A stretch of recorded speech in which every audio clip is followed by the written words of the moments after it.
Hi, and welcome to Category Management Knowledge Group's weekly category management tip. If you don't know about CMKG, we provide category management training solutions that are driven from a foundation of accredited e-learning courses. I'm Sue Nicholls, the president and owner of Category Management Knowledge Group, and I'm providing weekly tips on category management related topics through YouTube. Our topic for January is private label. Last week, my tip covered some ways to analyze brand health on private label, including the category tactics. This week's tip relates to national brand suppliers. They're now competing directly with their retail customers' private label brands. They need to implement competitive strategies against individual private label retail brands and really understand how their own national brands compete with private label within each category that they compete in. We're going to cover several different things in this tip. First of all, I'm going to go through and explain some of the data sources that can help you to understand private label in your categories. Next, how is your brand positioned versus the retailer's private label brands? And finally, what's the relationship of value versus price in your brands versus private label brands? So let's get started. There are some key data sources required to do private label analysis. This includes Nielsen or IRI syndicated data, consumer panel data, and retailer point of sale data. The breadth and depth of the data that you have available will impact the level of analysis that can be completed. There are also some considerations for you when analyzing private label. Don't include generic and private label together in a total control label line in syndicated data. Where available, you should have these two brands separate to capture the huge differences between them. Where possible, in panel data, you should break out the retailer private label brands, for example, Great Value, President's Choice, and so on, instead of having only one private label line that bundles all of the retailer's private label brands together. This will give you a much better perspective on the uniqueness of each brand and how it interacts with your brands and your competitors' brands. How similar is your target consumer to your retailer's private label target consumer? One way to understand this is through a demographic analysis. Ultimately, this should be done at a retailer banner level so you can truly understand the difference of who the overall consumer is. Also in this example, the retailer's mid-private label and generic label are broken out separately, once again so we're not looking at the blend of two very separate brands.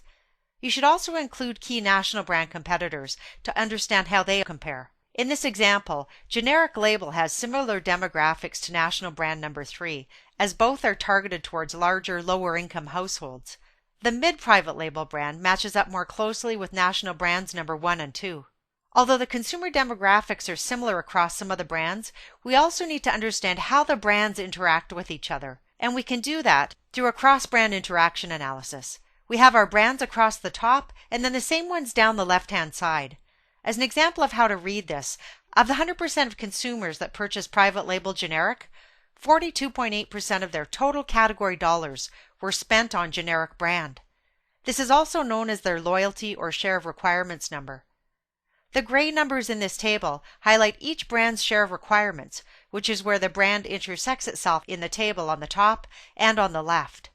So 20.3% of the generic consumers' category dollars were spent on private label mid-brand, and 13.5% were spent on national brand number 4. This number is less than the interaction with national brand number 3, but if you compare the percent of category dollars going to national brand number 4 across the other brands, this switching is significantly higher. This interaction analysis can identify the top competition for each brand in the category. Based on this, retailers shouldn't be treating all national brands as their key competitors, but focusing on the brands that interact the most with theirs. If you're national brand number 2 or number 3, whose key competition are private label mid and generic, you're the vulnerable target for this specific retailer's private label brands. Isn't this something that you want to know about? As we've already established, not all private label or national brands are created equal, and the price gap between them needs to be considered. In this example, I'm graphing price on the x-axis, which should be a tonnage or equalized volume price, not an average unit price, and perceived consumer value on the y-axis.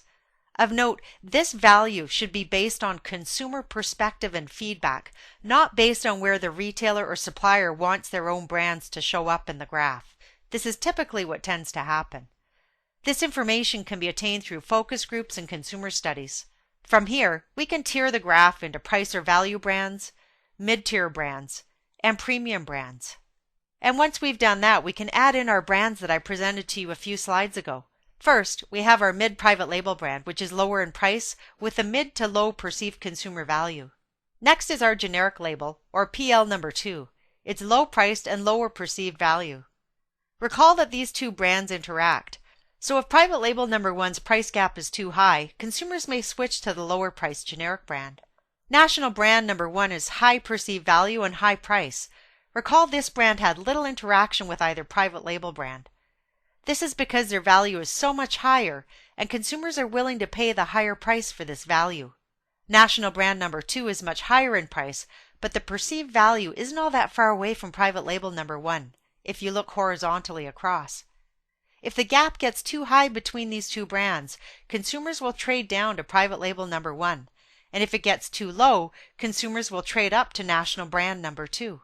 And national brand number 3 is similar in perceived value to private label number 1 and higher priced. Recall that it strongly interacts with both private label brands, so it's in a very vulnerable position. If the price gap gets too high, consumers will trade down to one of the private label brands. Because there is no real perceived value difference, this manufacturer needs to determine how to differentiate itself more from the private label brand. And imagine if this retailer launched a third private label brand with a higher perceived value than national brand number 2 and just below national brand number 1. This would then put both of these national brands into jeopardy. In net, if national brands are far away from private label brands in perceived value and price, even a large price discount won't have a significant impact on private label sales. But if the national brand is close to a private label brand, as in private label number 1 and national brand number 3, a relatively small price cut can result in significant gains. If private label cuts their price, it will have little or no impact on the national brands unless they're close in price.